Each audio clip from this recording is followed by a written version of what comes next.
Isang magandang araw po sa inyong lahat, mga minamahal kong mga magulang at mga kapatid sa Panginoon. Ito po ang inyong lingkod, si Pastor Ruel Camia po, mula po dito sa Winnipeg, Manitoba, Canada, para po sa ating pag-aaral ng Salita ng Diyos ngayong pong umaga. Welcome po sa Tinig ng Pag-asa. Sa araw pong ito, dalangin ng aking puso na datnan po kayo ng pamamahayag na ito na kayo po ay nasa mabuting kalagayan. Kung ang bawat isa ay meron pang hangover tungkol po sa atin pong nakaraang eleksyon kahapon, ay siguro po alam na ninyo kung ano po ang naging resulta ng ating halalan. Ang liberal pa rin po ang nanalo. Sila po ang bagong pamahalaan na atin pong susundin at ating pagtitiwalaan na mangunguna sa bansang Canada. Si Carney ang atin pong Prime Minister. At igalang po natin ang resulta at idalangin po natin na ito yung boses ng mamamayan at naniniwala tayo na kung sino man ang nasa pamunuan, ang Diyos ang nagtalaga niyan, ang Diyos ang naglagay. At ang ating duty bilang mga mananampalatayang Kristiyano ay ang sumunod sa pamahalaan na ang Diyos ang siyang naglagay. Ang atin pong pag-aaral ngayong umaga, mga minamahal na mga kapatid, ay pinamagatan ko pong Godly Leadership Called to Character and Service. Atin pong pag-aaralan ang leadership sa aspeto ng Biblia, sa aspect of the biblical leadership. Kaya samahan po ninyo ako at ating tingnan ang sulat ni Apostol Pablo kay Tito na kanyang ipinapaalala. Makikita natin sa pag-aaral na ito ang mga katangian ng isang makadiyos na tagapanguna. Samahan niyo po ako at ating basahin. Paul, a servant of God and an apostle of Jesus Christ, to further the faith of God's elect and their knowledge of the truth that leads to godliness, in the hope of eternal life, which God, who does not lie, promised before the beginning of time, and which now at his appointed season he has brought to light through the preaching entrusted to me by the command of God our Savior, to Titus, my true son in our common faith, grace and peace from God, the Father, and Christ Jesus our Lord. Appointing elders who love what is good. The reason I left you in Crete was that you might put in order what was left unfinished, and appoint elders in every town as I directed you. An elder must be blameless, faithful to his wife, a man whose children believe and are not open to the charge of being wild and disobedient. Since an overseer manages God's household, he must be blameless, not overbearing, not quick-tempered, not given to drunkenness, not violent, not pursuing dishonest gain. Rather, he must be hospitable, one who loves what is good, who is self-controlled, upright, holy, and disciplined. He must hold firmly to the trustworthy message as it has been taught, so that he can encourage others by sound doctrine and refute those who oppose it. For there are many rebellious people full of meaningless talk and deception, especially those of the circumcision group. They must be silenced because they are disrupting whole household by teaching things they ought not to teach, and that for the sake of dishonest gain. One of Crete's own prophets has said it. Cretans are always liars, evil, brutes, lazy, gluttons. This saying is true. Therefore, rebuke them sharply, so that they will be sound in the faith and will pay no attention to Jewish myths or to the merely human commands of those who reject the truth. To the pure, all things are pure. But to those who are corrupted and do not believe, nothing is pure. In fact, both their minds and consciences are corrupted. They claim to know God, but their actions, they deny Him. They are detestable, disobedient, and unfit for doing anything good. Sa sulat na ito ni Pablo kay Tito, inutusan niya si Tito na magtalaga ng mga mangunguna sa kanyang iglesia. Leadership in the church, mga kapatid, is not based on charisma, popularity, or personal ambition. Maraming pumapasok sa ministeryo dahil mahusay magsalita, dahil may popularidad, at dahil sa kanilang mga personal na ambisyon. Minsan may mga pumapasok sa ministry dahil minamana na yung ministry, dahil yung tatay yung pastor at siya'y anak, siya'y magpapastor din. Maganda naman po yun kung talagang tinawag at talagang may inclination sa leadership. Pero tandaan natin na hindi minamana ang ministeryo, ito po'y pagkatawag ng Diyos. At hindi lang ito nakabase dahil sa ikaw ay may karisma, may popularidad, at may personal ambisyon. Tandaan na ang leadership is based on character, on calling, and faithfulness to God's truth.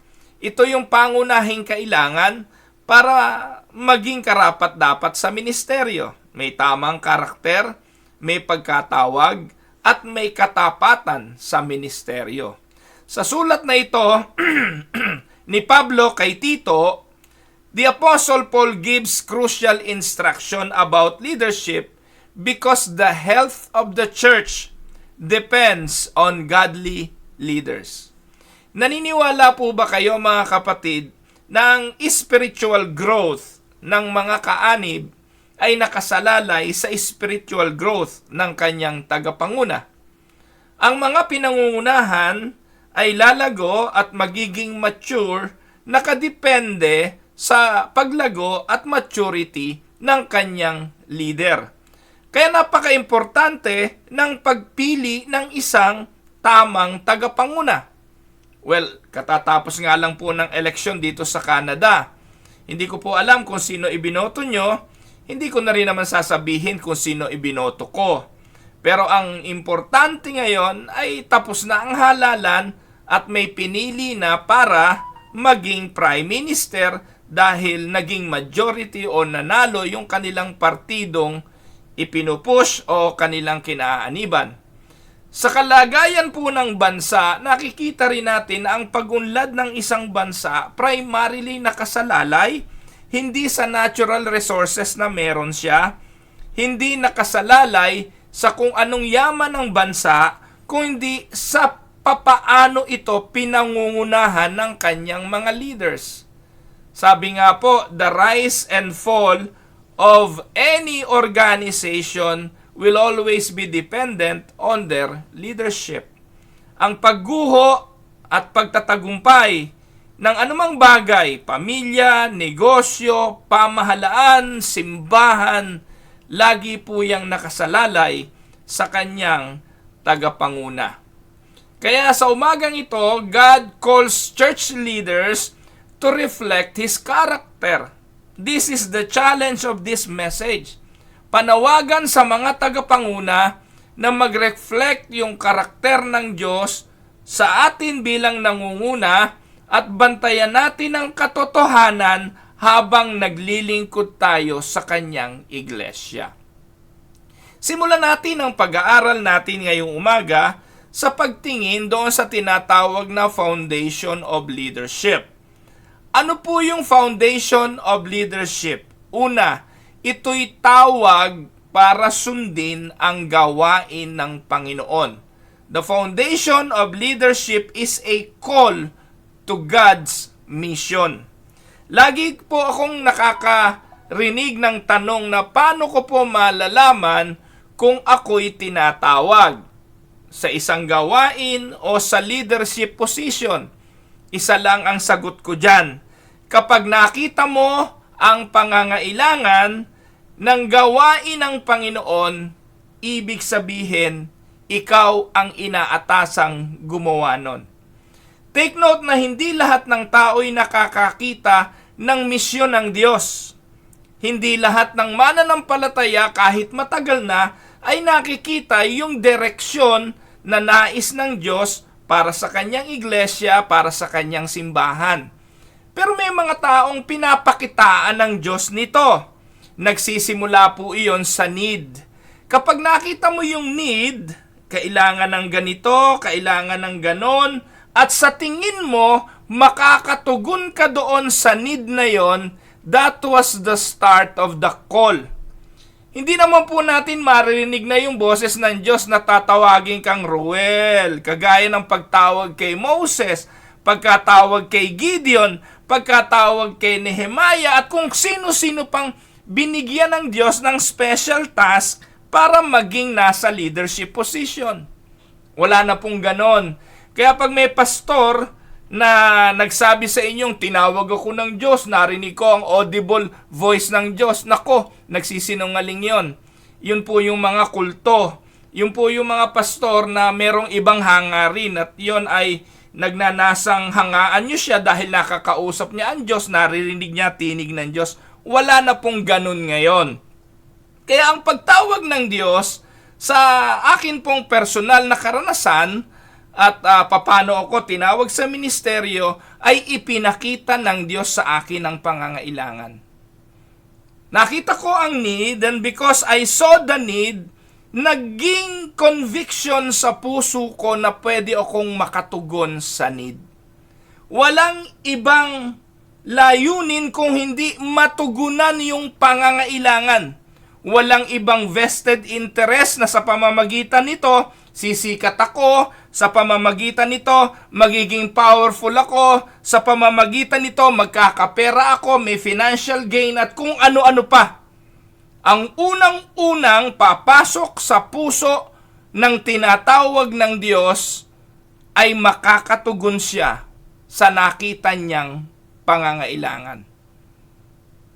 Yun po yung pangunahin. It is a call to God's mission. Let us look at verses 1 to 4.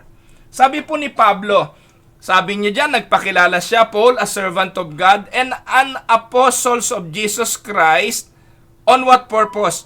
To further the faith of God's elect and their knowledge of the truth that leads to godliness, in the hope of eternal life which God, who does not lie, promised before the beginning of time, and which now at His appointed season He has brought to light through the preaching entrusted to me by the command of God our Savior.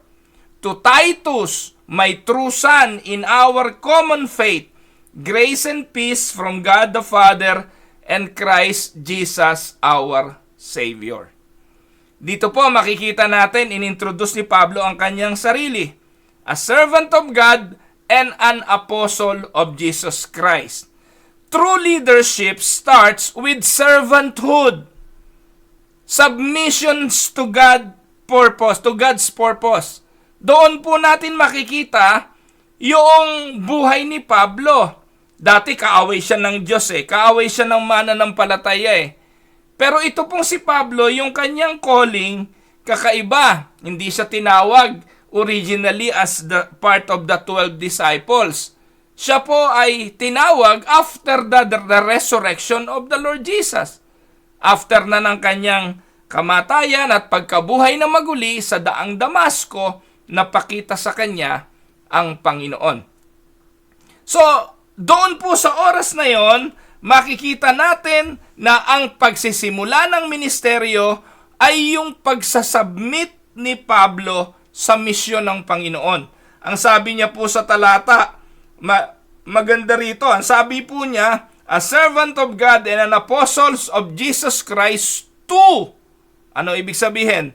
Ito yung purpose, to further the faith of God's elect.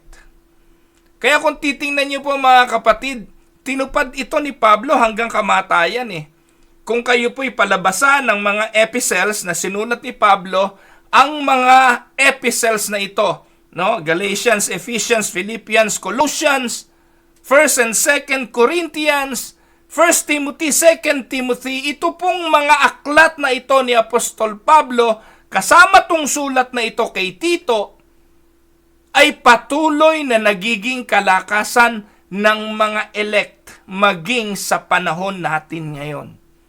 Yung mga pinili ng Diyos sa kaligtasan ay patuloy na pinalalakas ng mga sulat na ito ni Apostol Pablo. Kaya po dito, malinaw na yung pagtugon ni Paul sa leadership ay mayroong purpose, may layunin. At ano yun? It is a call to God's mission. In fact, yung unang 12 alagad, namatay si Judas, pinalitan. Pero naging ang direksyon ng mga ito, bagamat ipinupush sila ng Holy Spirit para mangaral ng Ebanghelyo mula sa Jerusalem, no? Sa Judea, Samaria, and to the uttermost part of the earth. Pero ang naging concentration ng mga Hudyong ito ay sa Hudyo. They concentrated their ministry to the Jewish people. They want to preach the gospel to convert the Jews into Christianity.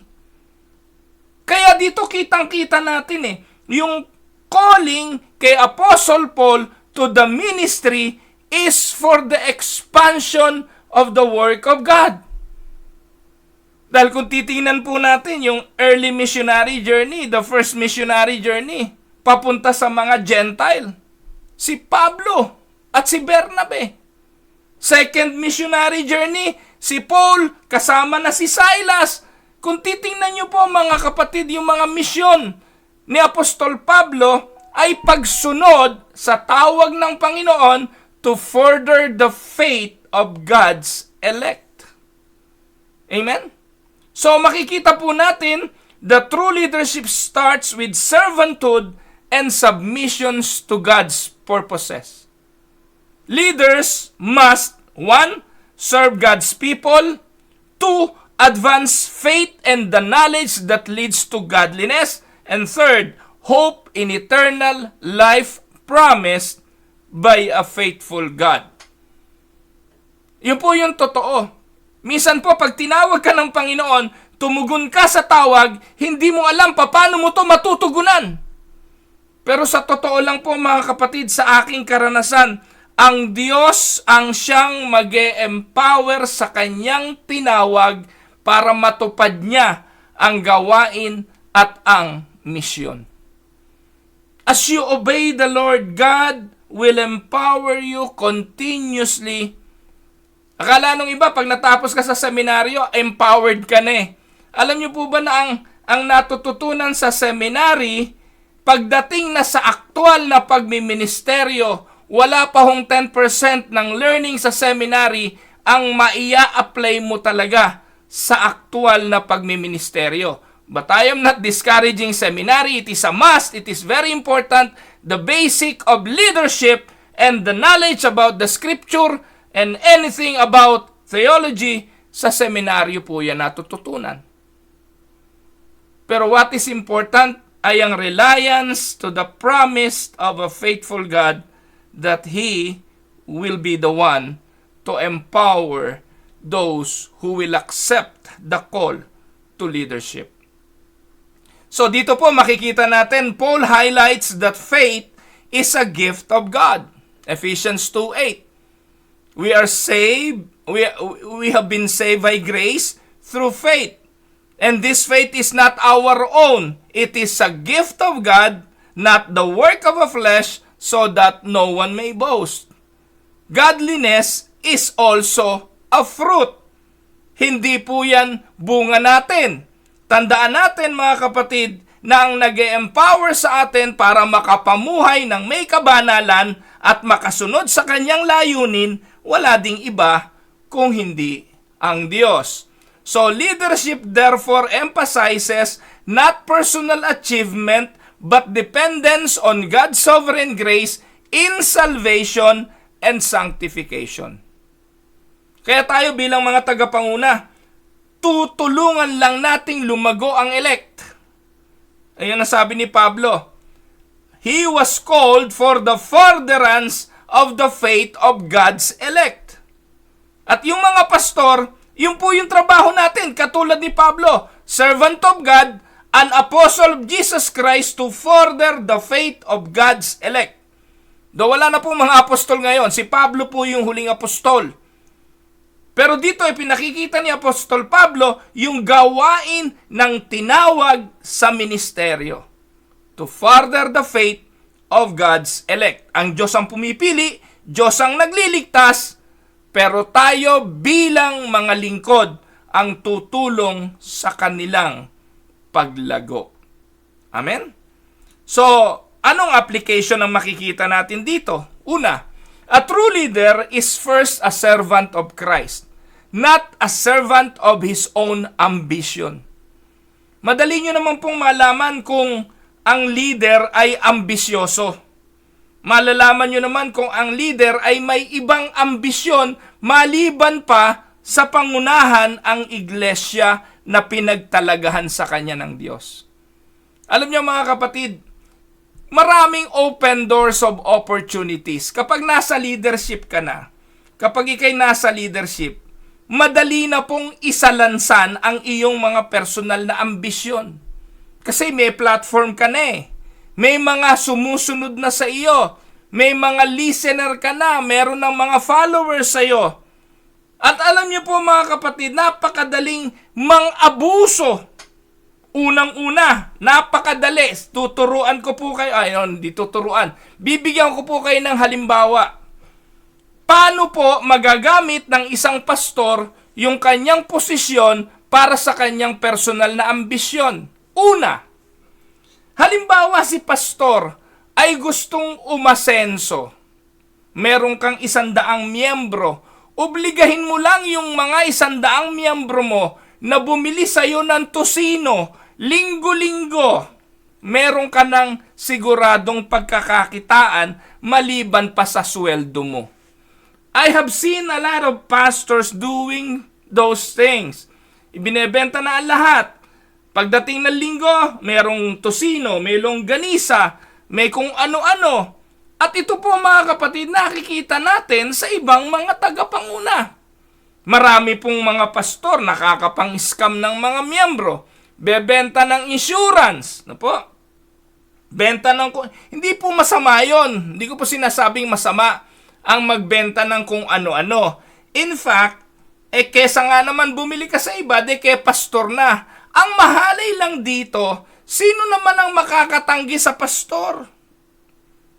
Hindi po ba? Lalo na kung sasamahan yan minsan ng mga biblical verses na out of context, mapipilitan kang bumili. Ang pastor, ang leader ay tinawag to serve. Kung ang tao'y lumapit sa iyo, pastor, at nagtatanong kung saan merong ganito, kung saan merong ganon, pwede tayong magbigay ng rekomendasyon. Pero wag na ikaw ang mag-ahente at wag na ikaw ang magbenta.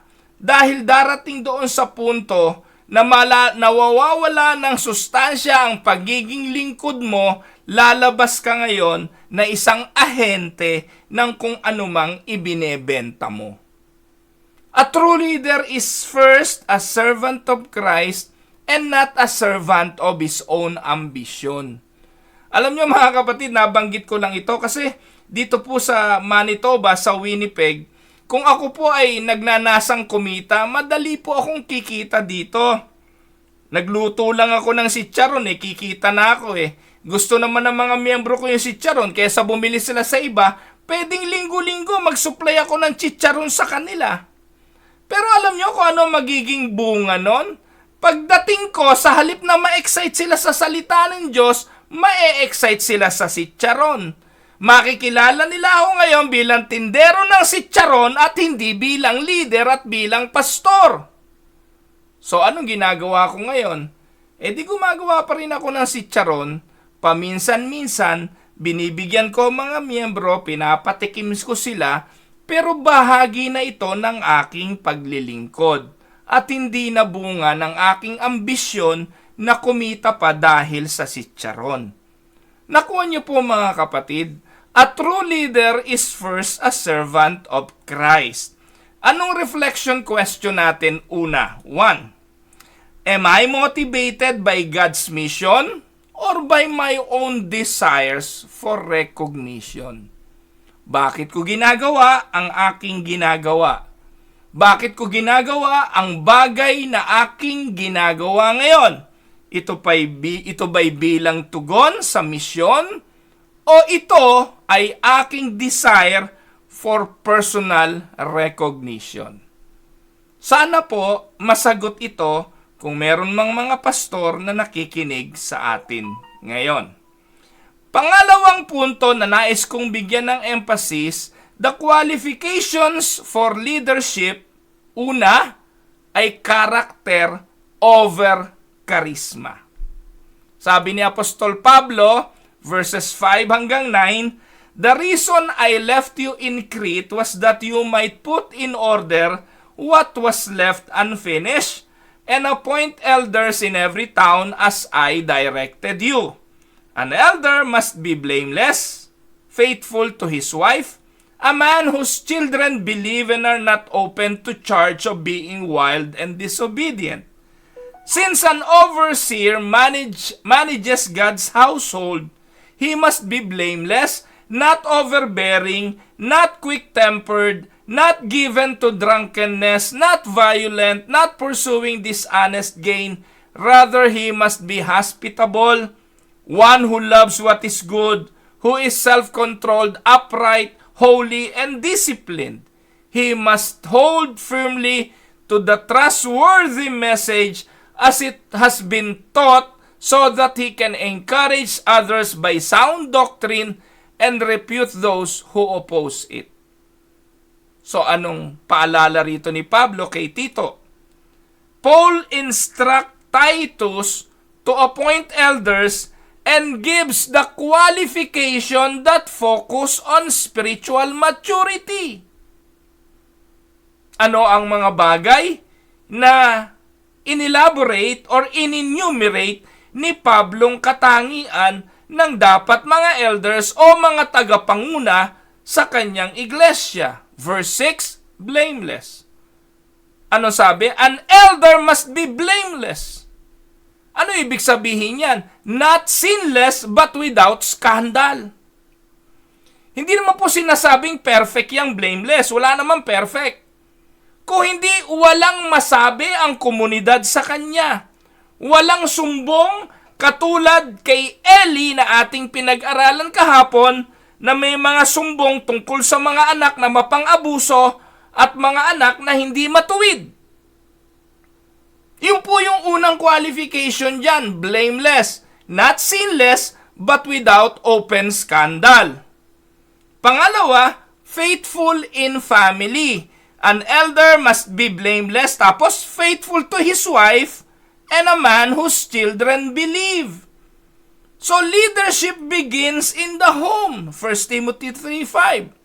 Kung hindi napapamahalaan ang asawa, na ang asawa ubod ng luho, na yung asawa laman ng kung ano-anong mga tsismisan, na yung mga anak ay mga manlalasing, mga mahilig sa bisyo, mga walang kontrol, hindi po karapat-dapat sa leadership position.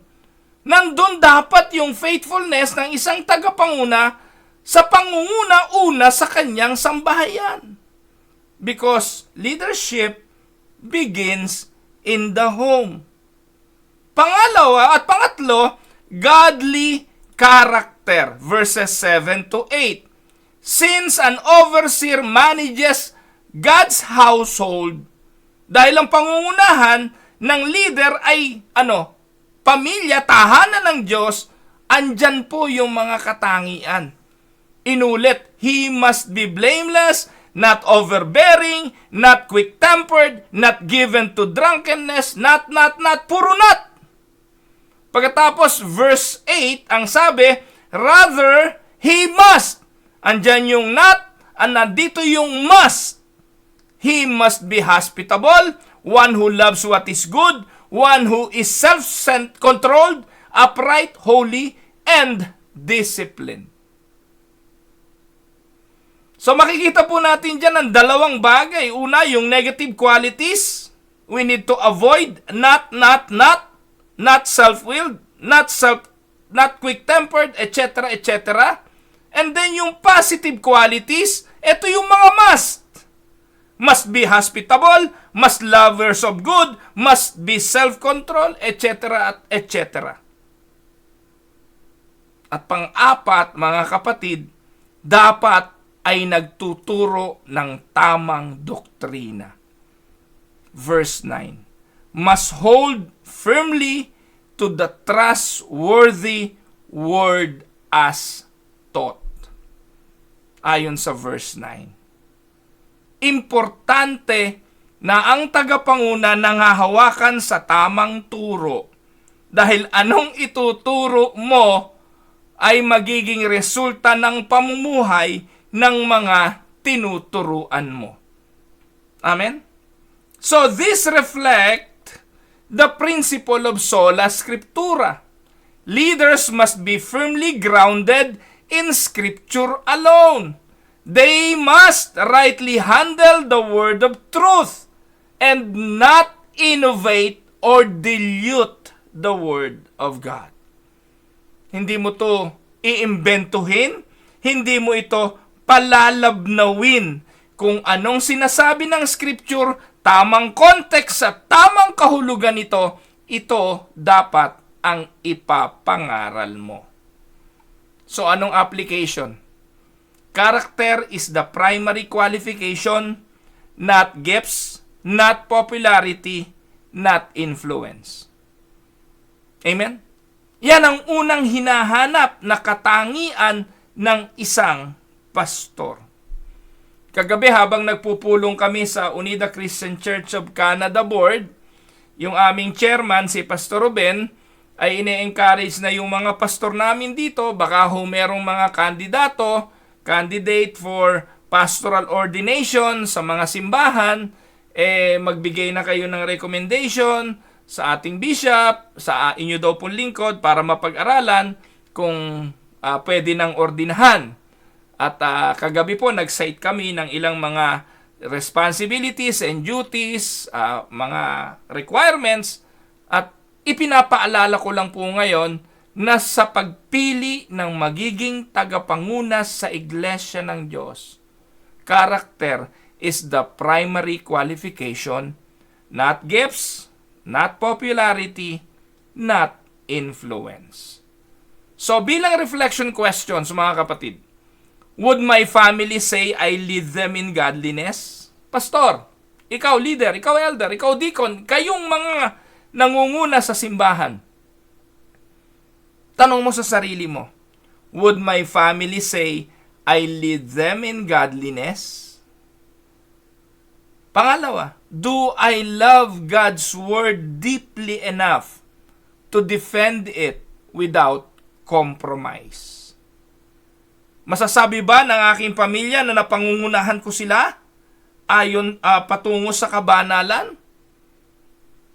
At mahal ko ba ang salita ng Diyos para maipagtanggol ito nang hindi nakikipagkompromiso? Pangatlong bagay, the role of leadership, guarding the truth and rebuking error. This is the most important qualification or leadership role na dapat gawin ng isang lingkod ng Panginoon. Ano sabi ni Titus, ni Paul kay Titus? 10-16 ng Titus chapter 1. For there are many rebellious people full of meaningless talk and deception, especially those of the circumcision group. Ang nire-refer po rito ni Pablo na circumcision group ay mga Hudyo. Po. Marami raw mga rebelding tao, punong-puno ng mga walang katuturang mga salita at pandaraya na saan daw?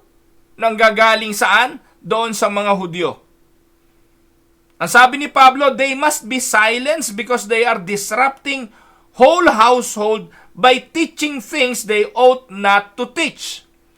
Dito po mga kapatid, magugunita natin sa Galatians na itong si Titus ay isinama ni Apostol Pablo sa Jerusalem. Yan, babalikan lang natin, bigyan ko lang kayo ng konting background nito. Kaya napaka-importante na inaaral talaga natin yung mga sulat ni Apostol Pablo eh. If I'm not mistaken, in Galatians chapter 3 or chapter 3, si Pablo, dinala niya si Titus sa Jerusalem. Kasi nga po sa Galacia, nagpuntahan at nagdatingan itong mga circumcision group na ito. Mga taong nagsasabing sila'y Kristiyano, na dapat yung mga Kristiyanong hentil doon sa Galacia ay pagtutuliin. Dahil yung kanilang pananampalataya kulang kung hindi sila magpapatuli. Kailangan munang makonvert sila bilang Hudyo para sila maging purong mga tunay na Kristiyano dahil yung Kristyanismo galing sa mga Hudyo. Eh sabi ni Pablo, kailangan silang patahimikin. They must be silenced because they are disrupting whole household by teaching things they ought not to teach, and that for the sake of dishonest gain. Kaya para ma-reinforce yung kanyang teaching na hindi kailangan tuliin ang mga hintil, pumunta si Pablo sa Jerusalem, hinarap niya yung mga esteemed leader ng Jerusalem Church, sina Peter, sina James, sina John, at tinanong niya, kailangan ko bang tuliin? At ang sabi ni Pablo, hindi nga nila tinuli si Tito. Titus was uncircumcised, according to Paul. Para patunayan na hindi requirements ang pagtutuli para maging isang Kristiyano at malubos ang kaligtasan. At dito, ang binanggit po rito ni Paul ay yung mga taga-Crete, mga taga-Crete. Cretans are always liars, evil, brutes, lazy, gluttons. So, ang isang leader dapat ay nagbabantay sa katotohanan. The Apostle Paul warns against rebellious men who are upsetting household with false teaching. Mga minamahal na mga kapatid, kung noong panahon ni Pablo'y kailangan ito, lalo sa panahon natin ngayon. Dahil sa panahon natin ngayon, mas marami ang sinungaling, mas marami ang hindi totoo, marami ang false prophet na nangangaral ng akala mo katotohanan pero hindi. Kaya bilang leader, the role of leadership is to guard and rebuke, or guard the truth and rebuke error. Anong dapat gawin? 1. Correct false teachers. Leadership requires boldness to confront deception. Ang mga pastor ngayon, ubod ng duduwag. Alam na nilang mali, hindi sila kikibo. Sa takot nila na sila'y maakusahan na nag-judge at judgmental, kahit alam nilang mali, hindi sila kikibo. Kamakailan, nagpakilala na nga si Ed Lapis kung anong klaseng relihiyon meron siya eh. Nagpakilala na nga si Ed Lapis kung anong klaseng kulto meron siya at kung anong teaching meron siya. Nang lapastanganin niya si Yahweh at palabasin niyang si Yahweh ay masamang Diyos, na si Yahweh ay hindi Diyos, kung hindi kalaban ng Diyos. At lumikha siya ng iba pang Diyos, yun daw si El Elyon. Pero sinaway ba ito ng mga pastor? May mga pastor ho ba kayong nangaral sa pulpito nyo laban sa teaching na ito ni Ed Lapis? Wala! Dahil yung mga pastor nyo, estudyante pa ni Ed Lapis. Pero we need to correct false teachers. Pasensya na po kayo kung madalas nakakarinig kayo ng mga pangalan dito na aking pinapangalanan para ma-expose yung kanilang mga maling katuruan. Yung kanilang mga kasinungalingan. Lagi nyo naririnig si Uriel Balano dito. Naririnig nyo ba sa pastor nyo yan? Hindi, kasi kakampi nila yon. Kasi tuwan-tuwa sila kay Uriel Balano dahil yung mga pastor nyo, ambisyoso rin, gusto rin yumaman katulad ni Uriel Balano na pera-pera lang naman ang ipinapangaral sa pulpito. Pero pag may pastor ng buong tapang na nagpapaalala sa kongregasyong iwasan ang mga kasinungalingan at mga maling turong ito, minsan ito pa yung hindi nyo minamahal at sa tingin ninyo mapanghusga ang mga ganitong pastor. But take note, ito po ang larawan ng matapat na lingkod ng Diyos na madalang nyo nang makita sa panahon ngayon. Yung may backbone na titindig sa totoo at lalaban sa kasinungalingan. Lagi ko po sinasabi, marami ngayon mabuti pa ang pusit. May plastic dun sa likod. Maraming pastor nakatayo sa pulpito, walang spinal cord, walang backbone, ubod ng duduwag, alam ng mali, mga miyembro ng simbahan dahil malaki magbigay, kahit na puro kabulaanan, kahit laman ng kasino, numero 1 drug lord ng lugar, hindi masaway. Sa takot na baka lumipat ng simbahan, mawala ng revenue ang kanyang simbahan. Hindi nagsesermon tungkol sa pangangalo niya, hindi sumasaway sa mga kabaklaan at mga homosexual behavior dahil nandun sa loob ng simbahan niya ang mga may impluensyang ito na may malaking kaloob pagdadating ng linggo. Mga minamahal na mga kapatid, katangian ng godly leadership, marunong magtama ng mga mali. Pangalawa, promote sound doctrine. Verses 9 at saka 13. Leaders must promote what is healthy for the soul. Mga kapatid, ang pulpito dalawa lang ipinapangaral. Sa pulpit, meron pong pagkaing nakapagpapalusog at merong junk food. Dalawa lang ang isinesermon sa pulpito. It's either pagkain ng kaluluwang makapagpapalusog o junk food. And many pulpit nowadays are preaching junk food. It will not be good for the soul. Kayo na po humusga. Pero ito ang totoo. Di ba ang sarap nga ng junk food? Di ba yung mga junk food ang masarap? Chippy. Potato chips. Fishball. Yung street foods. Di ba yun ang masarap? Kaya yun ang binibigay. Yun ang gusto ng mga tao. Kaya yung mga pastor, instead of giving them healthy food that will benefit the soul, no. Bigay natin kung anong gusto nila. Ibigay natin what their itching ears want to hear. Kaya yung mga pastor ngayon, lahat ng nakakatawa, lahat ng nakakaiyak, nakakatouch ng emotion, iyon ang kanilang isinesermon. Hindi nyo makikita yung series. Hindi nyo sila makikitang magsisiris ng mga aklat. Mahirap yon. Bukod sa mahirap yon, boring yon. Pero sasabihin ko sa inyo, yung mga bata ayaw kumain ng gulay, ayaw kumain ng isda, pero iyon ang masustansya at iyon ang kailangan ng kanilang kalusugan. And so it is with the Word of God. Kung ano yung boring, kung ano yung pakiramdam natin hindi nakakatawa, nakakainip, iyon ang masustansya sa kaluluwa. Kaya bilang mga pastor, you are not in the pulpit para magustuhan. Naandun ka sa pulpito para magpakain ng tamang pagkain. At alam niyo bilang mga magulang na merong mga anak, hindi madaling magpakain ng healthy food. Mas gusto kasi ng mga bata ng mga walang muwang ang junk food.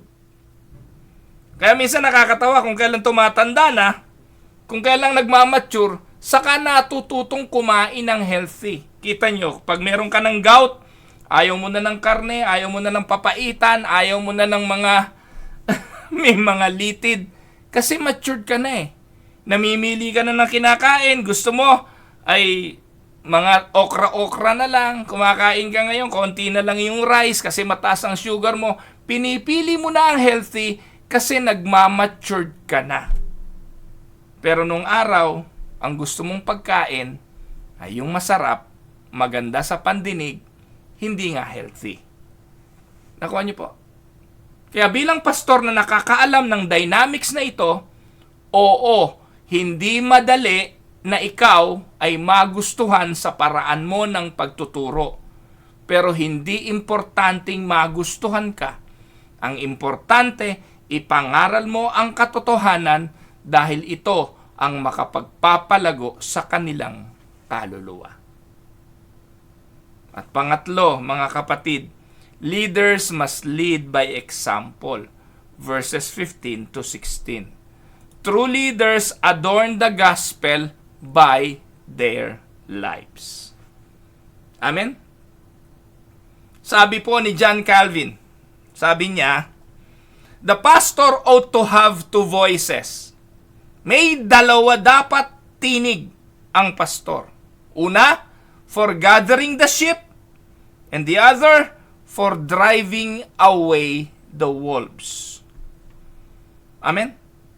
Kaya pagdating ng linggo, kahit dito sa tinig ng pag-asa, dalawang tinig ang naririnig nyo rito.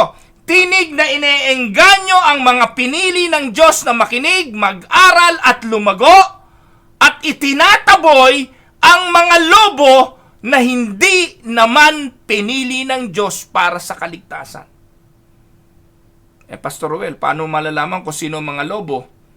Masasaktan ang mga lobo, hindi matatanggap ang salita ng Diyos, at pakiramdam nila lagi sila ang pinatatamaan. Kaya sila'y lalayas, hindi nila ito maiibigan. Sinabi ng Panginoon, I know my sheep, they will hear my voice, and they will follow me. Kaya meron po ako ngayong 36 na mga tupang nakikinig. Welcome sa tinig ng pag-asa, mga tupa. Anong application ng ating matututunan? Leaders must both teach truth and protect against lies. How? With wisdom, with courage, and with love. Amen? So, reflection question. 1. Am I willing to defend the truth even when it is unpopular? Pastor, handa ka bang magsermon ng katotohanan kahit hindi popular? Kahit sa tingin mo hindi magugustuhan? Does my life match the sound doctrine I proclaim? Does my life match the sound doctrine I proclaim? Nagiging example ba buhay ko? Baka sermon ako ng sermon ng ganito, ako naman ang gumagawa pala. Sermon ako ng sermon ng pagbabawal sa paglalasing, lasinggero pala ako, dami ko palang alak sa bahay. Sermon ng sermon tungkol sa hindi pagsusugal, pala laman ka ng kasino. Does my life match what I teach? Sana po maging paalala ang mensaheng ito. And to conclude our study, in a world that prizes outward success, Christ calls His leaders to inward faithfulness. Amen? Kapatid, kung sa pakiramdam mo, parang walang bunga ang iyong ministeryo. Kung sa pakiramdam mo, parang hindi lumahalago ang iyong pinaglilingkuran, magpakatapat ka lang, kapatid. Huwag kang matakot sa pagsaway, huwag kang magsawa sa pagtuturo ng tama, maging tapat tayo sa pagkatawag ng Panginoon sa atin, at maririnig natin ang tinig ng ating tagapagligtas, at sasabihin, well done, my good and faithful servant. Mga kapatid, in a time when truth is often compromised, The call of Christ for His leader is to guard and teach sound doctrine. Sa panahon na hindi na importante sa mga mananamba ang doktrina, meron nga ho ritong isang simbahan nagsama-sama lahat ng pastor, isang Baptist, isang Methodist, isang Yemilip, isang UCCP. Ngayon, magkakasama pa rin naman sila. Ang hindi ko lang alam, ano kayang tinuturo nila sa miyembro? Dahil hindi pwedeng magturo yung Baptist ng kanyang doktrina, magagalit yung Methodist. Hindi pwedeng magturo yung Methodist ng kanyang doktrina, hindi mag-a-agree ang Baptist. Paano kaya yun? So, ang pagkasunduan na lang natin, walang magtuturo ng doctrine. Every Sunday, i-encourage lang natin ang miyembro, bigyan natin sila ng encouraging sermon, and that's it. Mga kapatid, hindi tayo tinawag para i-encourage lang ng i-encourage ang tupa. Tinawag tayo para palaguin sila. Yun ang sabi ni Pablo. Amen? And panghuli, the church needs leaders who serve humbly, live purely, teach truthfully, and love boldly. Amen? So, pagpalain nawa kayo ng ating Panginoon, let us pray for godly leaders and seek by God's grace to be the kind of people described in Titus chapter 1. Ito po ang inyong lingkod, si Pastor Roel Camia po, mula po dito sa Winnipeg, Manitoba, Canada, para po sa ating pag-aaral ng salita ng Diyos ngayong umaga, dito po sa Tinig ng Pag-asa. God bless mga kapatid.